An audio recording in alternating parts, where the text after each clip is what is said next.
Welcome back to Dimland. Last ভিডিওতে আমি বলেছিলাম এয়ারপোর্টে কি প্রক্রিয়া যারা বিশেষ করে দেশের বাইরে এবং বিদেশ যাচ্ছেন। বিশেষ করে আমাদের দেশের অনেকে নতুন অবস্থায় বিদেশ যান, যখন এয়ারপোর্ট আসেন তখন অনেক কিছু তার একটা টেনশন কাজ করে, কিভাবে কোথায় যাব, কে দেখিয়ে দিবে, কেউ হেল্প করবে কি না। আর বাংলাদেশের এয়ারপোর্টের অবস্থা অবশ্যই আপনারা জানেন, খুবই ভয়াবহ। প্রচুর মানুষ, যদিও ছোট এয়ারপোর্ট, এবং সাহায্য করার মতো তেমন কেউ থাকে না। তো আজকের এই ভিডিও তাদের জন্য। আপনারা দেখতে পাচ্ছেন এখানে একটি স্ক্যানিং মেশিন দিয়ে ব্যাগেজ আসতেছে। তা আপনি যখন এয়ারপোর্টে ঢুকবেন, ফার্স্ট অবস্থায় আপনার হ্যান্ড লাগেজ এবং বুকিং লাগেজ যা কিছু আছে আপনার সাথে সব কিছু আপনি স্ক্যানিং মেশিনে দিবেন। এখানে মানে পরীক্ষা করে আপনি কোনো কিছু অবৈধ কোনো কিছু বহন করছেন কিনা, সেটি অস্ত্র হতে পারে এবং ড্রাগও হতে পারে, যে কোনো কিছু হতে পারে। আর যখন আপনি ঢুকবেন স্ক্যানিং করে, দেন হচ্ছে আপনি আসবেন, আপনার যে করোনা টেস্ট নেগেটিভ সার্টিফিকেট ওইটা এখানে ভেরিফাই করে, এরা ভেরিফাই করে একটি সিল দিয়ে থাকে এবং সাইন করে থাকে। আপনি এখানে দেখতে পাচ্ছেন যে একটি বুথের মধ্যে 2টি লাইন, যদিও এরা অনেক স্লো, কারণ এটা আসলে উইদিন 5 সেকেন্ডের মধ্যে এটা ভেরিফাই করা যায়। করোনা সার্টিফিকেট ভেরিফাই হয়ে গেলে আপনি বোর্ডে দেখবেন আপনার যেই ফ্লাইট, ওই ফ্লাইট নাম্বারটি আপনি খুঁজবেন, কোথায় চেক ইন হচ্ছে, আপনি চেক ইন কাউন্টারটি খুঁজে বের করবেন, অথবা আপনি কাউকে জিজ্ঞেস করতে পারেন যে ওইটার জাস্ট সাপোজ ধরেন আপনার টার্কিশ এয়ারওয়েজের ফ্লাইট থাকলে আপনি টিকে খুঁজবেন, টিকে ওইখানে বোর্ডে উঠবে। তার বোর্ডে ওঠার পর আপনি ওই চেক ইন কাউন্টারে যাবেন, যাওয়ার পর আপনার লাগেজ এবং টিকিটটি ওইখানে জমা দিবেন, আপনার পাসপোর্ট দিবেন, আপনাকে বোর্ডিং পাস দিয়ে দিবে ওরা, আপনার বুকিং লাগেজটি নিয়ে একটা ট্যাগ দিয়ে দিবে। পরবর্তীতে আপনি ইমিগ্রেশনে যাওয়ার আগে অবশ্যই আপনার যারা নতুন তারা বিএমইটি কার্ডটি এখানে চেক করে। এখানে চেক করার পর আপনারা ইমিগ্রেশনে আসবেন। ইমিগ্রেশনের পুলিশে আপনাকে আপনার পাসপোর্ট, তারপর আপনার বিএমইটি কার্ড, টিকিট এগুলো হয়তো দেখতে চাইবে, ইন্স্যুরেন্স দেখতে চাইবে। এখন আবার কিছু কিছু দেশে যেতে হলে রিটার্ন টিকিট লাগে, সেটি চাইবে। মানে তখন আপনাকে কিছু কোয়েশ্চেন জিজ্ঞেস করবে, আপনি মোটেও ঘাবড়াবেন না। আপনি সঠিক, যদি সব কিছু ঠিক থাকে আপনি নিশ্চিন্ত মনে অ্যান্সার করবেন। আপনাকে যখন ছেড়ে দিবে তখন আপনি ভিতরে বোর্ডিং লাউঞ্জে চলে আসতে পারেন। তো বোর্ডিং লাউঞ্জের প্রবলেমটা হচ্ছে অনেক সময় কিছুক্ষণ আগে বোর্ডিং দেওয়ার 1 ঘন্টা বা 1.5 ঘন্টা আগে বোর্ডিং লাউঞ্জটি খোলা হয়। যেহেতু বাংলাদেশি এয়ারপোর্ট ছোটো, সেহেতু বোর্ডিং লাউঞ্জ অ্যাভেলেবেল না থাকার কারণে আপনি হয়তো বাইরে ঘোরাঘুরি করতে হতে হবে, অথবা আপনি ওয়েটিং রুম আছে, এই যেটা হচ্ছে বিমানের ওয়েটিং রুম, আমরা এখানে বসলাম, আমাদের লাউঞ্জ এখনও খোলা নাই। দেন যখন লাউঞ্জ খুলবে তখন আমরা বোর্ডিং লাউঞ্জে চলে যাব। আপনারা দেখতে পাচ্ছেন আমাদের বোর্ডিং লাউঞ্জটি ইতিমধ্যে ওপেন হয়ে গেছে। ওইখানে আপনি যখন বোর্ডিং লাউঞ্জে যাবেন তখন আপনাকে আরও 2বার চেক ইনের সম্মুখীন হতে হবে। একটি হচ্ছে আইএনএস, যেটি হচ্ছে আপনার এয়ারলাইন্সের স্টাফরা করে থাকে, অফিসাররা। আপনার পাসপোর্ট এবং ভিসা, টিকিট, ডকুমেন্টসগুলো ওনারা দেখবে, এবং কিছু রুলস আছে কিছু এয়ারলাইন্সে, যেমন আপনি যেতে হলে কোনো কোনো ক্ষেত্রে যেতে হলে আপনাকে অবশ্যই রিটার্ন টিকিট এবং সাথে কিছু ডলার এন্ড্রোস নিতে হয়। তো সেটি ওনারা যাচাই করার পর এরপর আপনি ভিতরে ঢুকবেন। আপনাকে ভিতরে ঢুকার আগে আরেকবার সিকিউরিটি চেক করবে আপনার হ্যান্ড লাগেজে কিছু আছে কিনা। যেমন আমার সাথে একজন হ্যান্ড লাগেজে একটি জিনিস নিয়েছে যেটি সে নিতে পারে না হ্যান্ড লাগেজে, সে আমাকে জানায় নাই, যার ফলে তারা ওই জিনিসটা ওইখানে রেখে দিয়েছে ওরা। তো এরকম কোনো কিছু নেবেন না। সেটি হচ্ছে আপনি হ্যান্ড লাগেজে ক্যারি করতে পারবেন না হচ্ছে কোনো খাবারের জিনিস, ঝোল জাতীয়, যেমন মাংস, ঝোল জাতীয় খাবার জিনিস রাখতে পারবেন না, আপনি মধু রাখতে পারবেন না, আচার রাখতে পারবেন না হ্যান্ড লাগেজে। তারপর আপনি মশলা জাতীয় কিছু রাখতে পারবেন না, মরিচ, বিশেষ করে মরিচ রাখতে পারবেন না। তারপর আপনি প্লেট, নাইফ, তারপর হচ্ছে রশি, বেল্ট, মানে শক্ত জাতীয় লাইলন জাতীয় এই কেচি, এগুলো রাখতে পারবেন না হ্যান্ড লাগেজে। এগুলো অবশ্যই আপনাকে বুকিং লাগেজে দিতে হবে। লাউঞ্জে ঢোকার পর আপনি ওইখানে কিছুক্ষণ ওয়েট করবেন, বাট বোর্ডিং লাউঞ্জে যদি আপনি ঢুকে যান তাহলে আপনি সেকেন্ড টাইম বের হতে পারবেন না। আর ঢাকা এয়ারপোর্টে বোর্ডিং লাউঞ্জে ওয়াশরুম নেই। আপনি বোর্ডিং লাউঞ্জে ঢোকার আগে অবশ্যই আপনার ওয়াশরুমের যে জরুরত থাকে ওইটা আপনি সেরে নেবেন। এরপর আপনি বোর্ডিং লাউঞ্জে অপেক্ষা করবেন, আপনাকে আবার বোর্ডিং দেওয়ার জন্য ডাক দিবে, ওইখানে আছে, আপনি যে কারো হেল্প নিতে পারেন, প্রবলেম হবে না।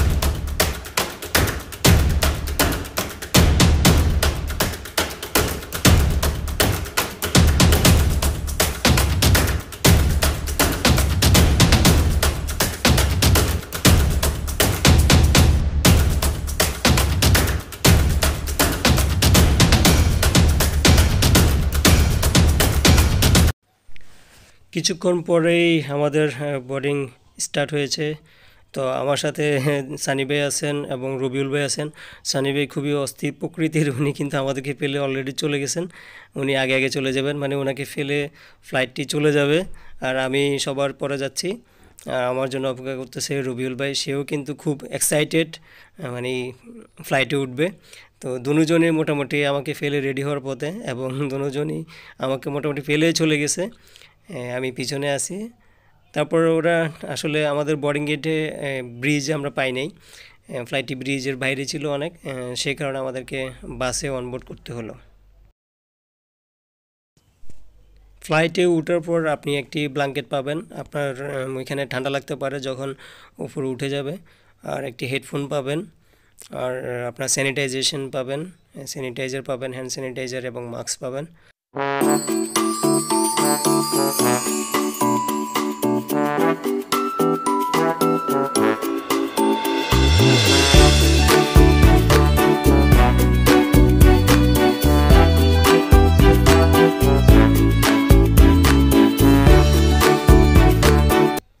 আপনারা দেখতে পাচ্ছেন সানি ভাই খুবই এক্সাইটেড এবং খুবই খুশি। উনি আসলে দীর্ঘদিন পর রোমানিয়া যাচ্ছে, অনেক দিন ট্রাই করার পর হয় না, এখন হয়ে গেছে। অবশ্য গত 30 তারিখে ওনাদের ফ্লাইট ছিল, ওনারা যেতে পারেন করোনা পজিটিভের কারণে। কিছুক্ষণ পরে যখন ফ্লাইট ছেড়ে দিছে তখন আমাদেরকে কিন্তু খাবারটা দিয়ে দিয়েছে, এবং খাবার মান আমার কাছে ভালো লাগছে, বাট ওনাদের কাছে ভালো লাগছে কিনা আমি ঠিক বলতে পারবো না, বাট মনে হয় না ওনাদের কাছে ভালো লাগছে, কারণ বাংলাদেশের যেই খাবার স্টাইল ওইটা কিন্তু একটু ডিফারেন্ট। এখানে স্পাইসি ছিল না, ঝাল ছিল না, মশলা খুবই কম ছিল, বাট আমার কাছে ভালো লাগছে। আমি আসলে ওই রকম ফুড আমি আগেও খেয়েছি এবং আমার কাছে ভালো লাগে, আমার কাছে ফ্যান্টাস্টিক ছিল, বিশেষ করে পেস্ট্রিটা অনেক ভালো ছিল।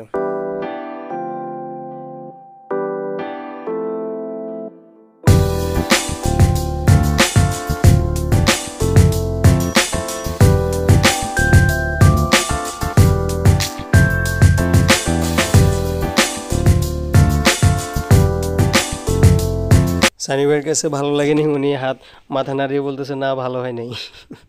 আমি একটু করে খেয়েছি, বাট আমার কাছে ভালো লাগছে। একটু পরে আবার আমাদেরকে সকালে যখন আমরা ফ্লাইট থেকে নামতেছি আমাদেরকে কিন্তু ব্রেকফাস্ট দেওয়া হয়েছে। ব্রেকফাস্টের মধ্যে ছিল কিছু ফ্রুটস ছিল এবং একটি বন ছিল। বনটা আসলে খুবই শক্ত, এটা জঘন্য ছিল, এটা আমি ভালো বলতে পারি নাই। আর অ্যাপেল জুস ছিল।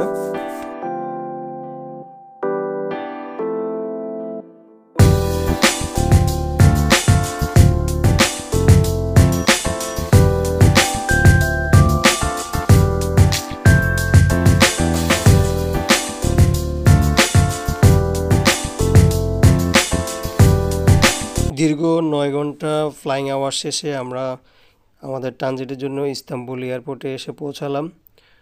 আর আমাদের ট্রানজিট টাইম ছিল 4 ঘন্টার কাছাকাছি, কিন্তু ঢাকা থেকে একটু ডিলে হওয়ার কারণে ট্রানজিট টাইমটা এখন অবশ্য 3 ঘন্টার মতো।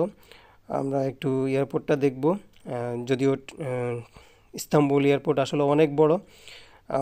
এখন এখানে কিন্তু আবার আপনাকে আপনার যে লাউঞ্জ ওইটা কিন্তু খুঁজে বের করতে হবে। আপনি অবশ্যই বোর্ডে দেখবেন আপনার ফ্লাইট নাম্বারটি, ওইখানে বুকারেস্ট লেখা থাকবে, আপনি বুকারেস্ট খুঁজবেন, বুকারেস্টের গেটে যেতে হবে। এবং এই গেটটা আমাদের যে গেটটি পড়েছে D17, এটা হচ্ছে একদম লাস্ট গেট, মানে এয়ারপোর্টের এক মাথা থেকে আরেক মাথায় আমাদের হেঁটে হেঁটে যাইতে ওইখানে আপনার প্রায় 1 ঘন্টা সময় লেগে গেছে।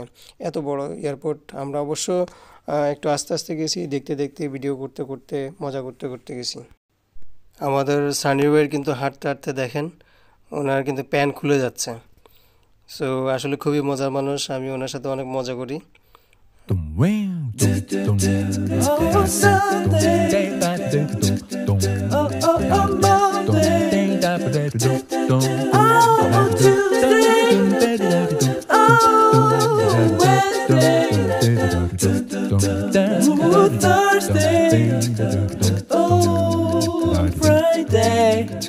Saturday.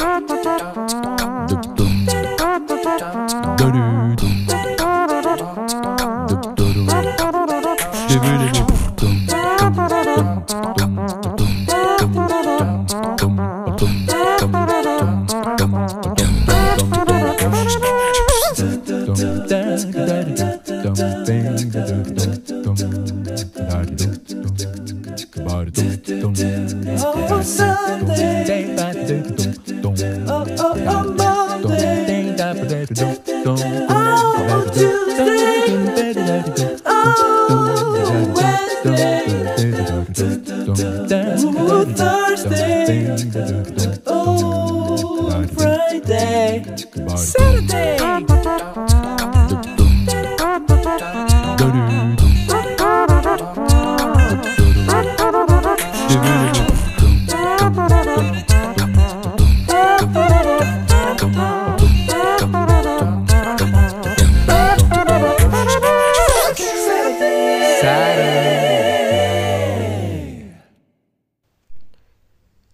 এখানেও আবার আপনাদেরকে চেক ইন করবে আপনাদের হ্যান্ড লাগেজটা এবং আপনার জ্যাকেট বেল্ট ঘড়ি এবং যদি মেটাল কোনো কিছু থাকে আপনার বডির সাথে সেটি অবশ্যই আপনাকে ট্রেতে দিতে হবে এবং ইভেন আমার এক বোতল পানি ছিল আমার ব্যাগের মধ্যে সে বলতেছে ওয়াটার ইজ দ্য প্রবলেম বলে আমার পানিটা নিয়ে নিয়েছে পরবর্তীতে আসলে ওইটা আমি খুব মিস করছি আমার পিপাসা লাগছে পানি আর খেতে পারে না দেন হচ্ছে যখন ফ্লাইটে উঠছি আবার তখন আমি যেই পানি খেয়েছি